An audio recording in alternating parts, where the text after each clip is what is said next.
Good morning from Oxford, which this week has hosted 2 farming conferences. We've had everything from government policy announcements. Too much of the available funding was being absorbed by bigger farms. So we're making 3 changes to fix that. To drumming. From protest. To singing.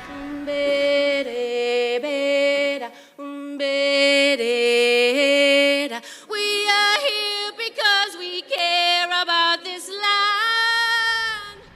More from the singer Charlotte Church, who opened the Oxford Real Farming Conference in some style later. First, though, a quick explanation of the 2 conferences. The Oxford Farming Conference, the OFC, is celebrating its 90th year. The ORFC, the Oxford Real Farming Conference, was set up 17 years ago to offer a different take. It's more jeans and jumpers and radical thoughts, while the OFC is more suited and booted and agribusiness. You will, though, find farmers at both, and many people do exactly what I'm doing at this moment, which is pounding the streets of Oxford to try to go to both conferences at the same time. We spoke to some of the people at the ORFC and asked why they'd come. Well, I'm actually volunteering, so there's over 100 of us who are volunteers. For me, I'm really interested in community organising, localism and resilience, by which I mean growing our own food, connecting with our neighbours. We have a community orchard where I am in Norwich. So it's a great place to learn about ideas and think about what we can do. So I came here about 15 years ago, and this was at the forefront of the regen ag movement. I think that's also what's really exciting to me, is what's next, what are people thinking of, what's kind of going on in the side chats, in the little discussions. So I'm looking forward to hearing some conversations. It's the people and the community and the energy that all of that brings. So although things can feel quite challenging sometimes within the farming space, and it often feels like there's lots of things, working against us, and as soon as everyone comes together, it sort of builds this new energy to be like, no, we can do it all together. So it's really that makes it such an exciting place to be. I've been coming to the Oxford Real Farmers for the last 6-7 years.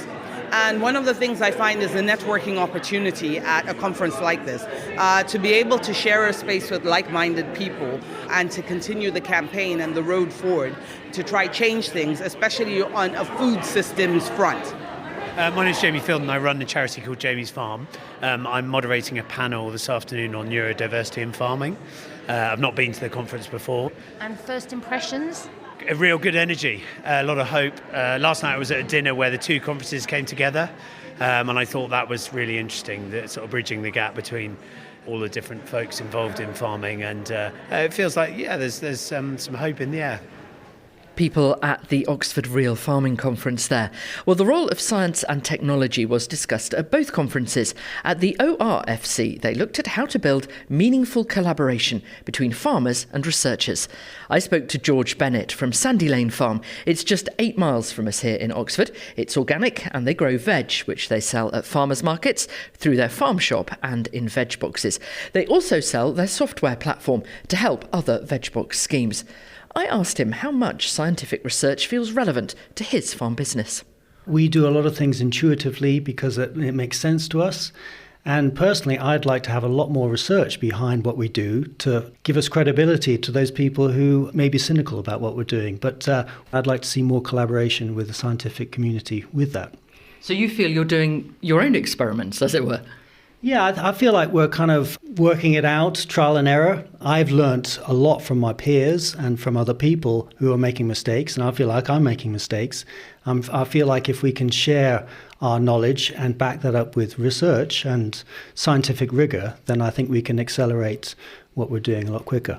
We have seen that sort of bottom-up approach with Innovative Farmers, an organisation which very much decided that it was better if it came from farmers rather than being told by scientists, to try and get them all to work together. Is that the sort of thing you want to see more of?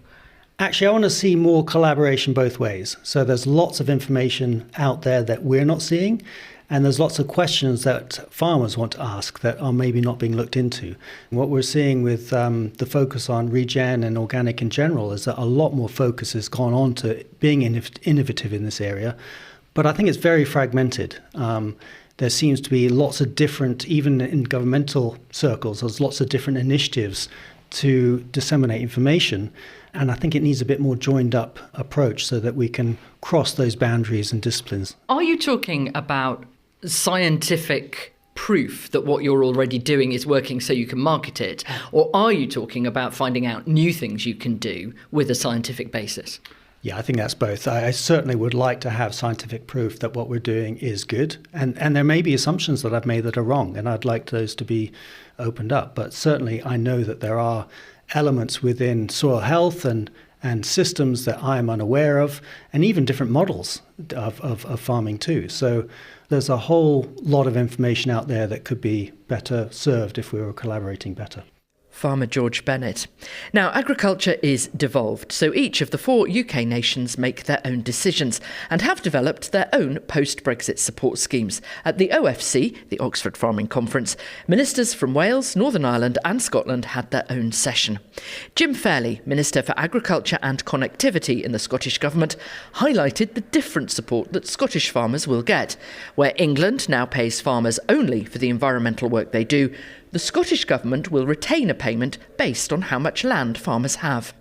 In stark contrast to the policy choices in other parts of these islands, we've committed to continuing direct funding payments for our producers. We've set out that 70% of funding will be delivered this way as we develop our future support schemes. We live in a time of profound uncertainty and volatility, from commodity price shocks to extreme weather to global events and unrest, all of which underlines the importance of our continued investment in direct support. The Northern Ireland Minister of Agriculture, Environment and Rural Affairs, Andrew Muir, told the conference that its new schemes are already making a difference. Last year, we launched the Sustainable Agriculture Programme, which is a cornerstone of our vision for a resilient, nature-positive future. Backed by over £330 million of ring-fence funding annually, this represents a major investment. In 2025, we rolled out 7 new schemes under the programme, complementing 4 existing ones. Evidence of impact is already emerging from the Beef Carbon Reduction Scheme, our Soil Nutrient Health Scheme and the Farming for Nature package, which launched last year and has been seen strong uptake, reflecting the sector's commitment to biodiversity and climate action. In Wales, the new SFS, Sustainable Farming Scheme, has just been launched. Hugh Iranca-Davies, Deputy First Minister and Cabinet Secretary for Climate Change and Rural Affairs in the Welsh Government. This is actually a very exciting, slightly exhilarating time as our Sustainable Farming Scheme commenced last week after several years of development. So the SFS scheme is designed to support farm businesses both economically as viable farm businesses, environmentally and also socially, to foster sustainability in the round and to help them become more resilient to the impacts of environmental but also market change as well. And just out of interest to you as well, one of the aspects of this is elements of social value within farming that are recognised within the design of the scheme, and even things like Welsh language as well, vitally important to us. And we'll have interviews with Hugh Iranca-Davies, Jim Fairley and Andrew Muir on Farming Today next week. That's 5:45 every weekday morning here on BBC Radio 4, available whenever you like on BBC Sounds. Now, how big is a small farm? There has been much discussion this week about the size of English farms and what counts as small. This is largely because of government announcements, which we'll discuss in a bit. But at the Oxford Real Farming Conference, they highlighted concerns about the future for smaller farms. Patrick Holden, the founder and CEO of the Sustainable Food Trust and a dairy farmer on 300 acres in Wales, told me why we should be worrying about small farms. Well, we should be worried because they're disappearing. I'll give you a simple statistic. When I started milking in 1973, there were 70,000 dairy farmers in the UK. Today there are 7,000, so that's a 90% decline. So the cultural, social, environmental and climate contribution delivered by Britain's small farmers is huge, and yet it's not being properly valued. Although we don't lose those areas of farmland, do we? What usually happens is that a neighbour will buy it up and become bigger so that they can survive. So really, does it matter? Yes, the policy message is get big and probably get more intensive or get out. And even for ourselves in a privileged position where we make cheese from our milk, it's not easy at the moment. So we need to find a way of rewarding farmers that deliver social benefits, cultural benefits, as well as their contribution towards biodiversity and climate. In Wales, the government might argue that their post-Brexit system will do that. I don't think so. I think it's better than the English system. The English system really, I can't find a good word for it, to be honest. It's just a mess. But I think the most important thing for both Defra and the devolved nations is to measure the impact of any support package they introduce, and I gather there's a new one in the offing now, and look at the impact on outcomes, social, nature, climate. They're not doing that at the moment. Also with us is Andy Gray, who farms in Devon on 150 acres. That's very small. How do you make it work? It is small, and we only make it work by having other sources of income. So the farm doesn't make money, it's the diversifications around it that do? The farm makes enough to be interesting, but not enough for a family to live on. So arguably, should it exist, wouldn't it be more efficient to just sell it to a neighbour or take over a neighbour? Well, what you're losing is skill sets and the social structure of the countryside and a myriad of other benefits, and that sort of connection and indigenous understanding of how that piece of landscape works.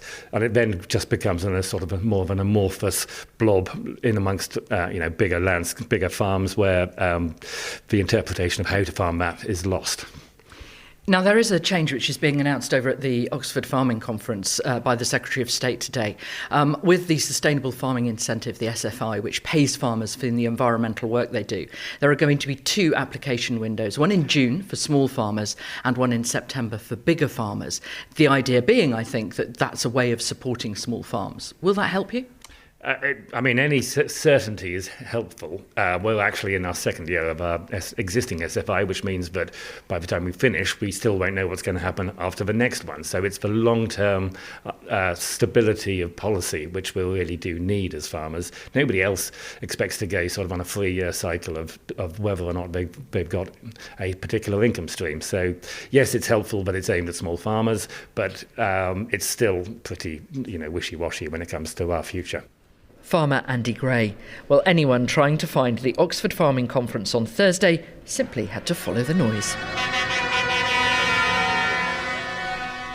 A protest, complete with tractors and horns, was held outside the OFC. I asked some of the farmers on it why they were there. To be quite honest, it's a complete lack of support from the Labour government still. It has been marginally welcoming what they've done on the inheritance tax. Equally, it's probably made the situation worse. We're here to say that the government has got it still wrong, and we're here to fight for every farmer, regardless of whether you are under the threshold or over. You're talking there, though, about tax breaks for really very wealthy people, because the limit now is 2.5 million, that's 5 million for a couple, and the government will say, we've already moved a really long way on this, get real. All of the government has done by doing that has made it enable for people out of big cities to buy houses in the countryside and a little bit of land to turn around and turn into their big lawn. We've been assured time and time again over the SFI, the Sustainable Farming Incentive, it's going to be coming back out. Angela Eagle only a month ago, just before Christmas, said that it was going to be out in April. Yesterday the news came out it's not going to be until June. They keep putting that back. Although what they have done is split the application process for that. So smaller farms in June, bigger farms in September, presumably to give more support to small family farms. Every farm's struggling. We're all struggling. At the end of the day, we're working on a 5-year rotational scale all the time, and if the rules keep changing, it's absolutely, it really does hit every business. It doesn't matter if you're a large business or not. Well, that protest was aimed at the Environment Secretary Emma Reynolds, who spoke at the OFC. She told the conference that the government wants to develop partnerships with farmers. I asked how she plans to do that with those protesters who say they've lost all trust in this government. We have made significant changes to the inheritance tax policy of this government because we have listened to those particularly who've engaged with us quietly and constructively, such as Tom Bradshaw from the NFU. I'd encourage those outside to engage with me directly, write to me. I need to understand what their concerns are. I can't really do that in the current situation if I'm just hearing them honking their horns. But I would say that I do think that my engagement and our engagement as a government with the sector has been very positive, and that the announcement that we made just before Christmas on the changes to the threshold, which are significant, from 1 million to 2.5 million, which means a couple could pass on 5 million in addition to the nil rate bands, is a very significant increase in the threshold, and 85% of those subject to APR and BPR won't be paying additional inheritance tax. But we're also doing other things. So we published the independent Minette Batters profitability review before Christmas. We issued a high-level response, and we're going to set up a new farming and food partnership board. And I'm determined that we keep making the changes to government policy in real partnership with farmers across the country.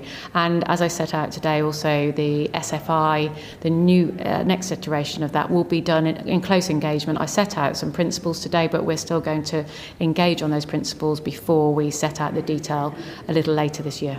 Let's talk about the SFI, which is a subject that came up with the protesters as well. It's England's biggest environmental scheme. It pays farmers for the environmental work that they do on the farm.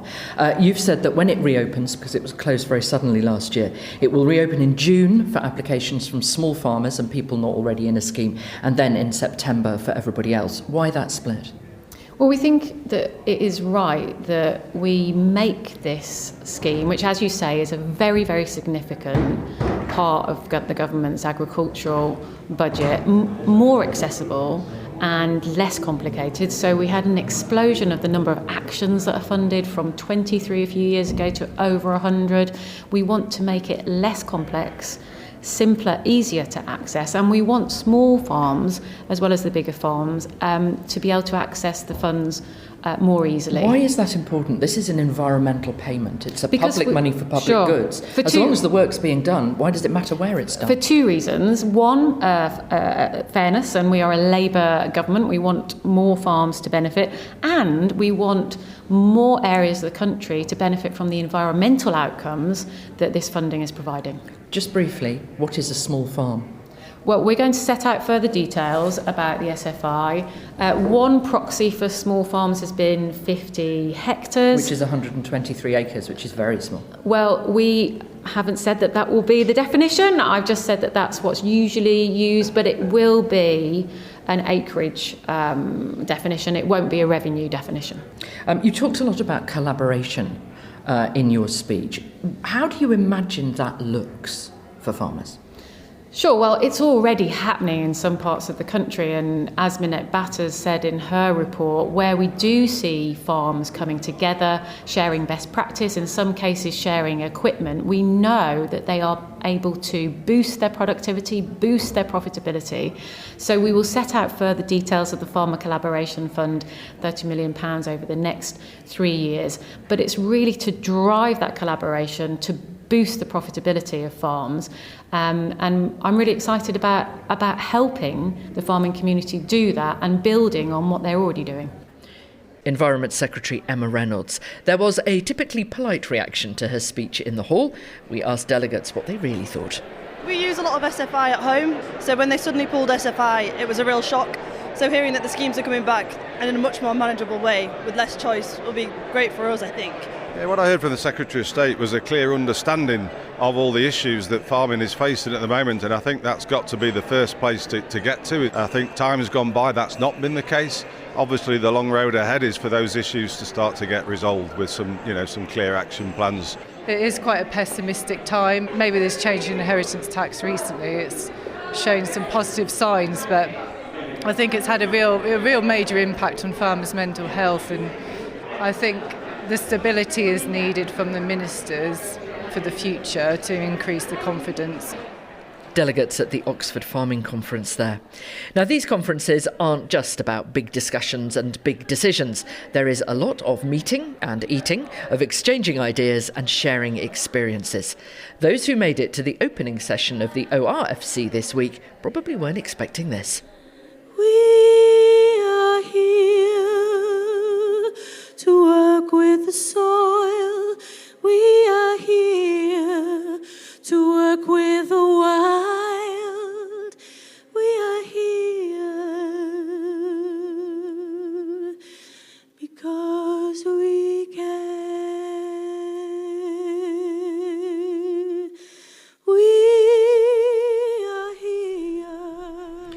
The singer Charlotte Church opening the ORFC. She spoke to our reporter, Rebecca Rooney.